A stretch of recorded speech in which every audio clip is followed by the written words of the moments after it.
No programa de sexta-feira, no nosso Agora Interior de sexta-feira, nós divulgamos que o governo do estado foi condenado a pagar uma indenização de R$150 mil a um homem inocente que ficou preso por roubo e furto. O caso aconteceu em Rio Preto e a decisão é do Tribunal de Justiça e veio após o homem ficar 2 anos preso por 2 crimes que ele não cometeu. Uma carta escrita por um preso do CDP, Centro de Detenção Provisória de São José do Rio Preto, foi que indicou os reais acusados e inocentou o rapaz. Nós vamos conversar agora com o advogado Nugri Campos, que foi quem conseguiu a indenização para Vinícius Vilas Boas, que foi vítima da injustiça. Boa tarde, doutor. Seja bem-vindo ao nosso Agora Interior. Boa tarde, doutor. Boa tarde, Carlos. Tudo bem? Tudo jóia. Nós estamos aí também com o Vinícius Vilas Boas, ele que é analista de Pricing e que vai conversar também com a gente. Boa tarde, Vinícius. Seja bem-vindo ao nosso Agora Interior. Boa tarde. Bom, eu vou começar com o doutor Nugri. Doutor, esse caso foi um caso chocante que chamou muito a atenção da imprensa, da sociedade, por conta dessa injustiça. Apesar de todos os apelos e de todos os argumentos do Vinícius, ele acabou ficando 2 anos preso por um crime que não cometeu. Isso fez... e a inocência dele só foi revelada através de uma carta de um detento, como a gente relatou na abertura dessa entrevista. Quando o senhor pegou o caso, em que situação que estava? O senhor pegou somente na fase do pedido de indenização ou o senhor acompanhou o Vinícius desde o começo? Carlos, nós pegamos o caso, já havia passado outros 2 advogados, né? Quando a família do Vinícius me procurou, eu, a princípio, achei que fosse um caso extremamente fácil, porque nós verificamos que as características que a vítima havia relatado no boletim de ocorrência não batia logo de cara com as características do Vinícius. De pronto, eu pedi para que os familiares procurassem fotos antigas e divulgadas em meios nas mídias sociais para que comprovasse de fato as características.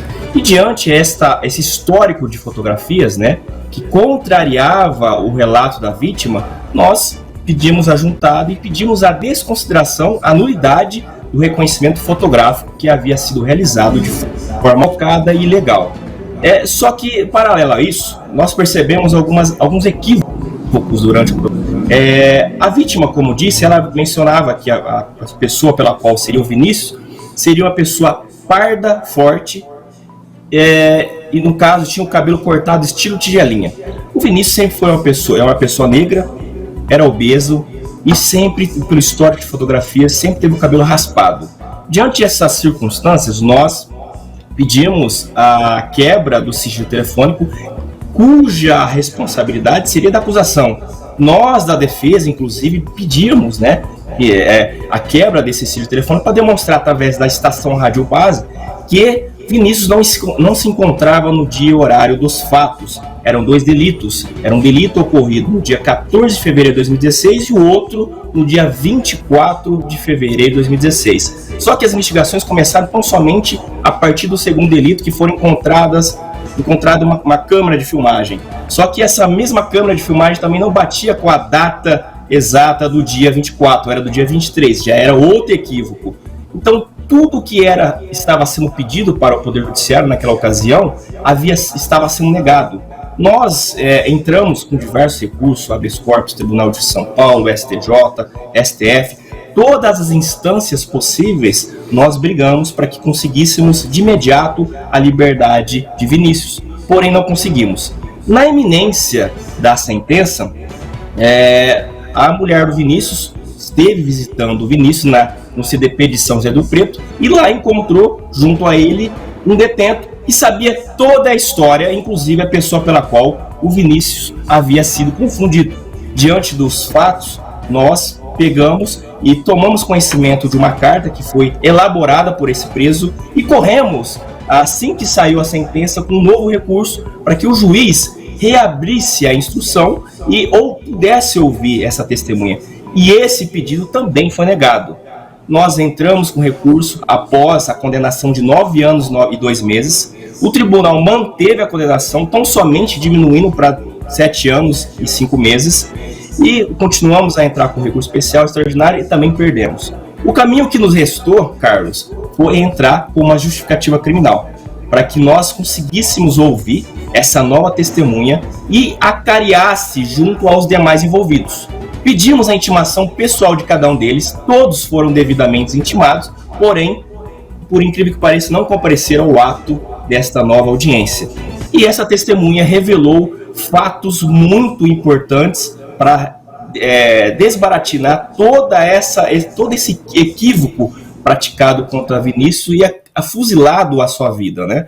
E com isso, homologando este procedimento da justificativa criminal, ajuizamos uma revisão criminal junto ao Tribunal de Justiça de São Paulo, onde nós conseguimos a declarada inocência de Vinícius. Posterior ao trânsito julgado, nós ajuizamos essa ação indenizatória e conseguimos agora, na primeira instância, um julgamento parcialmente procedente, porque não foram todos os pedidos nossos acolhidos. Então, com base nisso, nós entendemos que, diante de todo o sofrimento de 2 anos e 2 meses de Vinícius preso, arrancado da sociedade como se criminoso fosse, do seu seio familiar, estraçalhado toda a sua vida, achamos que nenhum valor, bem dizendo, seria o suficiente para reparar tudo e qualquer sofrimento que Vinícius sofreu. Porém, nós estamos no prazo ainda e vamos sim recorrer para o Tribunal de Justiça de São Paulo. Agora vamos conversar com o Vinícius. Vinícius, que drama, hein, rapaz? Como é que foi encarar essa situação e como é que foi a sua vida na cadeia?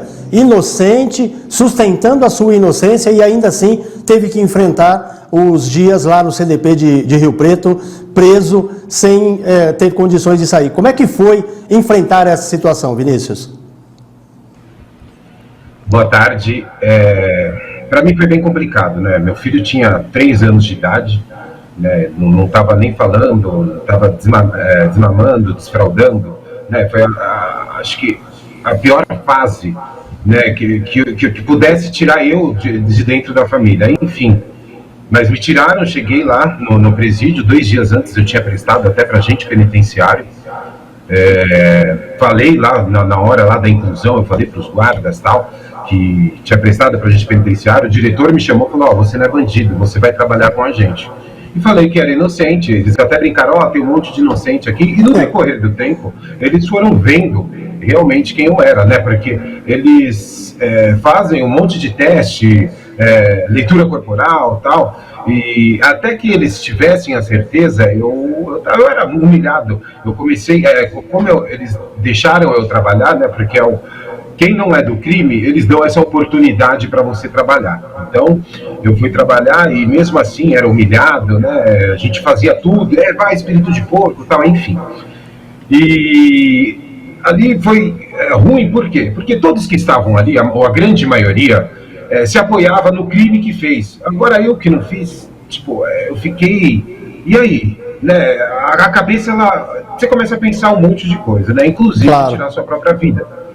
Né? E eu vi bastante coisa lá, vi gente se matando, consegui evitar mortes lá dentro. Então, assim, foi um mundo bem paralelo, sabe? Que ficaram muitos traumas em relação a isso, né? Tanto com a minha família quanto comigo, né?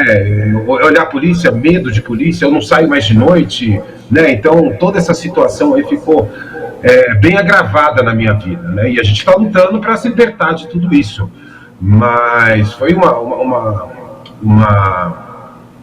situação bem complicada. E aí, mesmo depois da prisão, a gente continuou lutando para que houvesse aí a absolvição, né? Eu fiquei 2 anos e 2 meses preso, fui preso em 2017, e só em 2023, o ano passado, que eu tive a absolvição. Então, nesse tempo, a gente ficou lutando. Só que nesse tempo, eu também sofri muito, né? Medo de a polícia me enquadrar e ser levado de novo preso junto. Meu filho olhava a polícia: pai, polícia, né? Apavorado. Então, foi horrível. E assim, o Estado oferecer esse valor é brincadeira, porque eu acho que não paga nem as custas do processo, né? Porque não é simplesmente só advogado, mas a gente gastou com muita coisa. A gente vendeu pizzaria, vendeu casa, vendeu carro. Então, assim, foi... Você perdeu o emprego? Bem complicado. Eu perdi o emprego e tive que voltar para São Paulo com medo de represália também, entendeu? Então a gente está vivendo agora aqui em São Paulo, a gente foi para o interior para tentar uma vida nova, uma qualidade de vida melhor. Aí a gente teve essa surpresa e acabamos retornando para São Paulo. Vinícius, você acha que esse acontecimento, esse infortúnio pelo qual você passou, tem um propósito? Uma pergunta, eu sei que é uma pergunta um pouco mais subjetiva, mas você acha que foi necessário você passar por isso por conta de repente, você levar uma mensagem diferente para aqueles presos do CDP, para você mesmo ter uma visão diferente da vida? Olha, perante a justiça do homem, eu fui injustiçado, mas a gente falando aí espiritualmente, eu ajudei muitas pessoas, inclusive muitos guardas, né, porque eles também sofrem muito, né, então eu acabei ajudando bastante gente, até pessoas que quiseram se matar, eu peguei no ato ali, tirei o lençol do pescoço, né, então eu acredito que foi fundamental também eu estar lá para poder ajudar em ambas partes, tanto os guardas quanto aqueles que cometeram delito. Doutor Nugri, eu me lembro, há cerca de um ano e meio atrás, houve até uma campanha numa emissora de televisão, de rede nacional, uma grande emissora, com relação aos reconhecimentos por meio de foto, que eu acho que é o caso pelo qual o Vinícius passou, né? Reconheceram ele por meio de foto, fotos, o vídeo não era inadequado, todas as circunstâncias não eram inadequadas e ainda assim ele foi condenado e teve seus recursos negados, apesar de todos os elementos contraditórios apresentados. O senhor acha que é necessário urgentemente o judiciário rever essa forma de reconhecimento? A Polícia Civil precisa mudar essa estratégia? Sem sombra de dúvida, Carlos. Isso, na verdade, é previsto, né, expressamente no artigo 226 do Código de Processo Penal. No entanto, é um código antigo, só que, mesmo sendo antigo, não é observado pelas autoridades que realizam esse procedimento de prova. Já é uma prova altamente questionável pela falibilidade em que o psicológico do ser humano, do indivíduo, é falho, né? Então, existem até teorias psicológicas da dissonância cognitiva que não é totalmente confiável. Porém, há um procedimento a ser seguido. E qual que é esse procedimento? A vítima precisa relatar, transcrever inicialmente as características e depois, no ato sequente, ela deve ser colocado, essa pessoa que está para ser reconhecida, ao lado de pessoas que tenham características semelhantes, que não foi o que aconteceu com o Vinícius e que não acontece com muitas outras pessoas, porque nós temos a especialidade de atuar na área criminal e nós vemos no dia a dia da advocacia criminal muitas falhas nesse tipo de procedimento de prova. Então, a justiça, de forma geral, as autoridades policiais que fazem isso, o Poder Judiciário, porque existem dois atos que podem ser feitos o reconhecimento. O primeiro ato perante a autoridade policial e o segundo ato que pode ser numa audiência de instrução, que já é no Poder Judiciário. Então, ambos os poderes precisam se atentar e respeitar minimamente os critérios que a própria lei estabelece. E eu também sou defensor daquele que advoga no sentido de que esse procedimento também precisa ser melhorado, aperfeiçoado, porque, como dito, é previsto no Código de Processo Penal desde 1941. Então, nós entendemos que sim, é falho. E o senhor agora pretende entrar com recurso para rever esse valor, né? O senhor falou anteriormente que o senhor entende que esses 150 mil não é o suficiente para devolver todas as perdas financeiras que o Vinícius teve. Porque as demais perdas, né, os danos morais, esses são muito subjetivos e os danos psicológicos, o tempo que ele passou sem ver o filho, esse não recupera mais, né? Esse não tem como ter de volta, né, doutor? Exatamente. Nós pedimos, né, um valor significativo de dano moral e só foi acolhido o valor de 150 mil reais. Pedimos também um reconhecimento do dano material. Esse não foi acolhido. Foi acolhido tão somente o lucro cessante, que foi a fixação, né, além desse valor de 150 mil reais, de um salário mínimo de acordo com o tempo em que permaneceu preso o Vinícius. Só que todos os gastos, danos materiais, efetivamente, que são aqueles prejuízos tidos por Vinícius e sua família, não foram considerados na sentença. Então, com base nessas situações e com base também em precedentes no direito brasileiro e também precedentes do direito comparado estrangeiro, nós entendemos e vamos recorrer sim, acreditando nessa possibilidade de aumento para que ressarça todo esse prejuízo e sofrimento que Vinícius e sua família passou. Doutor, nós temos o nosso público acompanhando essa entrevista também pelo nosso canal no YouTube, youtube.com/agora no interior. Então a gente agradece a audiência da Ana Cláudia Caetano, da Eliane Valim, da Ingrid Silvério, advogada criminalista, também acompanhando, a Letícia Borges e o Lucas Fernandes. Eles aqui acompanhando e destacando aí a importância desse trabalho do senhor na busca de indenização por conta dessa prisão indevida do Vinícius, tá? Então é só um registro para que a gente possa apresentar para o senhor aí a nossa audiência. Vinícius, né, o que você espera que aconteça agora? Você falou que está com medo, você não sai mais à noite. Você acha que você vai conseguir se recuperar e voltar a ter uma vida normal com o passar do tempo? Ou você acha que isso vai demandar um pouco mais de trabalho, de repente uma terapia, um psicólogo ou coisa parecida? Eu já estou frequentando já o psicólogo justamente para poder me libertar desse trauma, né? Porque não é fácil, né? Ainda fica resquícios aí do que eu passei. Mas eu espero sim que eu melhore, porque eu preciso melhorar, né, e seguir a vida em frente. E espero que o Estado também reconheça aí o valor justo, né, que a gente não pediu nada demais, o valor justo que a gente pediu aí para poder ser indenizado, porque como o meu advogado acabou de falar aí, não há dinheiro que pague, mas sim, né, pelo menos aí para amenizar a situação. Nós conversamos aqui com o advogado Nugri Campos e também com o Vinícius Vilas Boas, o Vinícius que ficou 2 anos preso injustamente e o Dr. Nugri que conseguiu comprovar a sua inocência a partir de uma carta de um dos presos do CDP. Dr. Vinícius, para a gente encerrar, Dr. Nugri, para a gente encerrar, apenas uma observação com relação ao ambiente criminal, né? A gente sabe que o criminoso, ele usa de todos os subterfúgios, de todos os meios para negar a prática do crime, para se safar de um crime. E nesse caso, ele acabou colaborando para que um inocente fosse solto. A justiça dos criminosos acaba sendo mais eficiente do que a nossa justiça social, da nossa justiça da sociedade? Olha, eu costumo dizer, e nós temos conversado muito nos bastidores da advocacia, nos bastidores do meio acadêmico, que o Estado está na beira de uma plena falência.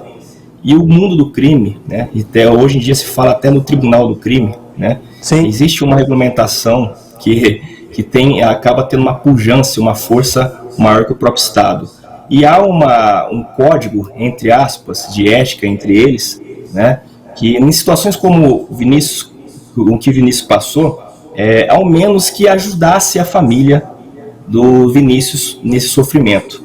E sequer isso foi respeitado pelos verdadeiros autores do delito. E diante dessa circunstância, essa pessoa ela se dispôs até sofrendo risco de represálias do próprio mundo do crime, só que respeitando esse código de ética deles, ele fez com que trouxesse a verdade e pudesse esses fatos serem melhor esclarecidos. Então, infelizmente, né, o Estado está deixando a desejar em muitos setores da sociedade, seja da educação, seja da segurança pública, e o mundo do crime abraça esses vacilos, né, que acontecem na sociedade. E com isso, automaticamente, vamos dizer, nós estamos muito preocupados também em meio a esse cenário que vem acontecendo de insegurança, de incertezas, de falta de meios ressocializadores, porque a forma com que falta meios ressocializadores também para que as pessoas que são retiradas da sociedade, para que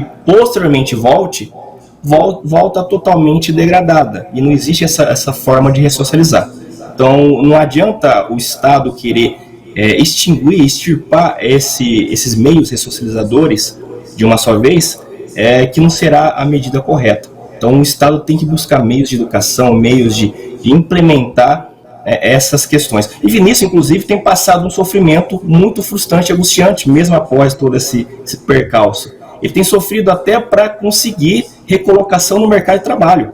Imagina. Nós estamos manejando ações contra empresas privadas por conta de esses atos discriminatórios e uma falta de eficiência de entender o que aconteceu desses erros todos, né? Então, enfim, há muitas falhas na sociedade. Doutor Nugri, muito obrigado por sua participação, parabéns por essa iniciativa, por conseguir aí reverter essa situação do Vinícius. Uma boa sorte para o senhor aí e nos traga notícias, se essa sentença for reformada e o Vinícius for efetivamente indenizado, pelo menos na medida próxima daquilo que seria justo.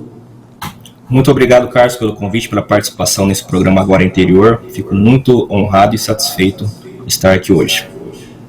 Vinícius, boa sorte para você. Eu espero que você tenha uma boa recuperação e que Deus possa te abençoar e que esse ocorrido com você possa servir de exemplo para que outros casos não se repitam. A gente não abordou aqui as questões raciais, que eu acho que isso também pesou na sua prisão, por conta do nosso tempo no programa, né? Mas a gente sabe o quanto é difícil a gente enfrentar esse tipo de situação. Então eu desejo para você boa sorte, uma boa recolocação.